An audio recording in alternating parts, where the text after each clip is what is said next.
this lesson, we're going to cover an advanced finger-picking pattern. This is a 2/3 polyrhythm. So how it works is on the top 3 strings, we're going to pluck index, middle, and ring. And then on beat 1 of the index, we're going to pluck the thumb at the same time.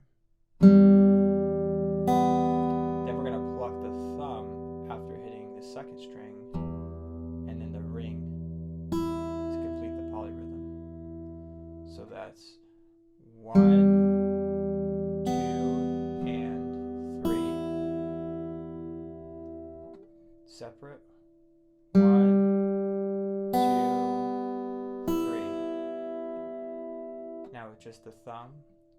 1, 2, and 1, 2, and together. 1, 2, and 3. 1, 2, and 3. Faster.